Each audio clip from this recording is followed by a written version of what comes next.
നമസ്കാരം.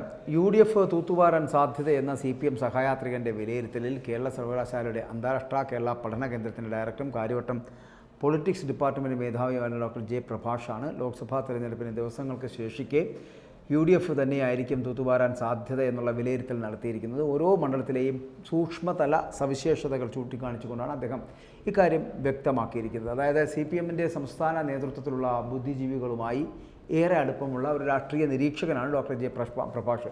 ഏതാണ്ട് 2000 മുതൽ തന്നെ അദ്ദേഹത്തിൻ്റെ വിലയിരുത്തൽ ഇടതുപക്ഷം ഗൗരവമായി പരിഗണിച്ചിരുന്നു. മുൻ തെരഞ്ഞെടുപ്പുകളിൽ പാർട്ടി ചാനലായിട്ടുള്ള കൈരളിയിലാണ് അദ്ദേഹത്തിൻ്റെ രാഷ്ട്രീയ നിരീക്ഷണങ്ങൾ മുഴുവനും അവതരിപ്പിച്ചിരുന്നത്.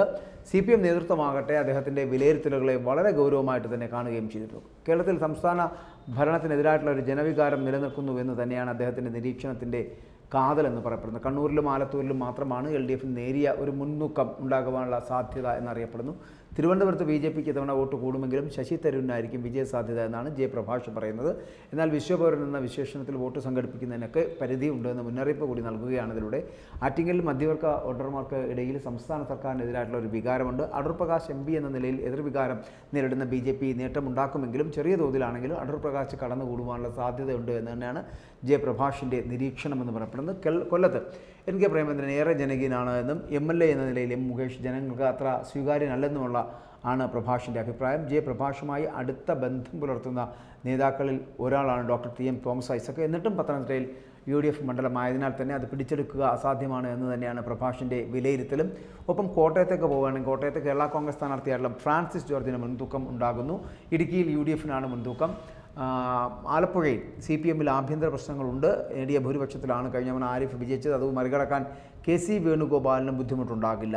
വേണുഗോപാലിനാണ് മുൻതൂക്കം. ശോഭാ സുരേന്ദ്രൻ വലിയ വോട്ട് പിടിച്ചാൽ മത്സരം കൂടുതൽ കടുക്കുമെന്നുള്ള കാര്യത്തിന് സംശയമില്ല. ഇതാണ് പ്രഭാഷിൻ്റെ വിലയിരുത്തൽ ആലപ്പുഴയുമായി ബന്ധപ്പെട്ടത്.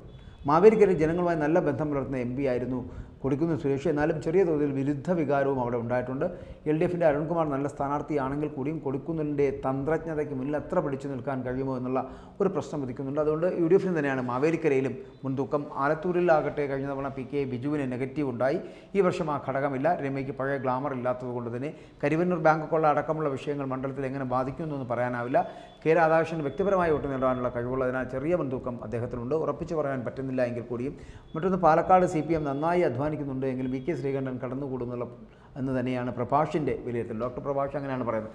തൃശ്ശൂരിൽ സുരേഷ് ഗോപി ജയിക്കണമെങ്കിൽ 35% വോട്ട് കിട്ടണം. ക്രൈസ്തവർ സുരേഷ് ഗോപിക്ക് അനുകൂലമായി നിലപാട് സ്വീകരിക്കാൻ ഇടയില്ല. അതിനാൽ വിജയം LDFനോ UDFനോ ആയിരിക്കുമെന്ന് തന്നെയാണ് വിലയിരുത്തൽ. അതുപോലെ ചാലക്കുടിയിൽ UDF സ്ഥാനാർത്ഥിയായുള്ള ബെന്നി ബെഹനാനെ ജനവിരുദ്ധ വികാരം നേടുന്നില്ല. അതിനാൽ UDFന് അവിടെ വലിയ സാധ്യതകളുണ്ട്. കോഴിക്കോട്ട് MK രാഘവന് ഇടിവ് തട്ടിയിട്ടില്ല. അതുകൊണ്ട് തന്നെ UDFന് തന്നെയാണ് മുൻതൂക്കം. വടകരയിൽ LDFന് ഏറ്റവും മികച്ച സ്ഥാനാർത്ഥിയാണ് KK ശൈലജ. ന്യൂനപക്ഷ വോട്ടിൽ ഭിന്നിപ്പുണ്ടാക്കിയാൽ തന്നെയായിരിക്കും അതിൻ്റെ ഗുണം അവർക്കുണ്ടാവുക. LDFനെതിരായിട്ടുള്ള ഭരണവിരുദ്ധ വികാരം, RMPയുടെ സ്വാധീനം എന്നിവയൊക്കെ UDFന് അനുകൂലമായിട്ടുള്ള ഘടകങ്ങളാണ്. അതിനാൽ UDFനാണ് വടകരയിൽ വലിയ സാധ്യത എന്നുകൂടിയുള്ള വിലയിരുത്തൽ പ്രഭാഷണം നടത്തുന്നുണ്ട്. കണ്ണൂരിൽ K സുധാകരൻ മണ്ഡലം ശ്രദ്ധിച്ചില്ല എന്ന് ജനങ്ങൾക്കിടയിൽ സംസാരമുണ്ട്. MV ജയരാജൻ കണ്ണൂരിൻ്റെ നിറസാന്നിധ്യമാണ്. സർക്കാർ വിരുദ്ധ വികാരമുണ്ടെങ്കിലും നേരിയ മുൻതൂക്കം മണ്ഡലത്തിൽ LDFന് ഉണ്ട് എന്നുള്ളതാണ് വിലയിരുത്തൽ ഉണ്ടാകുന്നത്. UDFന് അനുകൂലമായിട്ടുള്ള സാഹചര്യങ്ങൾ കാസർഗോഡ് ഉണ്ടെന്ന് വിലയിരുത്തുന്നുണ്ട്. MP എന്ന നിലയിൽ രാജ്മോഹൻ ഉണ്ണിത്താന് മണ്ഡലത്തിൽ പ്രവർത്തിക്കുവാനും ഒപ്പം തന്നെ ആൾക്കാരോടൊപ്പം ജനങ്ങളോടൊപ്പം ഇടപെടാനും കഴിഞ്ഞിട്ടുണ്ട്.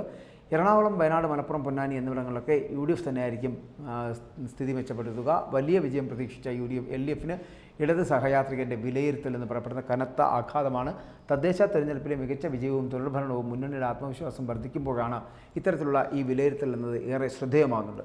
ഒപ്പം തന്നെ മന്ത്രിയും PB അംഗവും MLAമാരും സ്ഥാനാർത്ഥികളായിട്ടും വിജയസാധ്യത ഇല്ലെന്നാണ് ജെ പ്രഭാഷ് പറയുന്നത്. ദേശീയ പാർട്ടി എന്ന സ്ഥാനം നിലനിർത്തുന്നതിന് തെരഞ്ഞെടുപ്പ് വിജയം മുന്നണിയെ നയിക്കുന്ന CPMന് അനിവാര്യമാണ് എന്ന് കേന്ദ്ര കമ്മിറ്റി അംഗം കൂടിയായിട്ടുള്ള AK ബാലൻ മുന്നറിയിപ്പ് നൽകിയിരുന്നു. എന്നിട്ടും കേരള ജനത ഇടതുപക്ഷത്തെ കൈവടിയുമോ എന്നുള്ളതാണ് ഇനിയുള്ള മണിക്കൂറുകളിൽ ചിന്തിക്കേണ്ടത്. എന്തായാലും ഇത് UDFന് തൂത്തുവാരാനുള്ള സാധ്യത ഉണ്ടെന്ന് പറഞ്ഞത് മറ്റാരുമല്ല, CPMൻ്റെ തന്നെ സഹയാത്രികനാണ്. അതിൽ എത്രത്തോളം വിശ്വാസ്യതയുണ്ട് എന്നുള്ള കാര്യം നമുക്ക് ഇലക്ഷന് ശേഷം മാത്രമായിരിക്കും പറയാൻ കഴിയുക.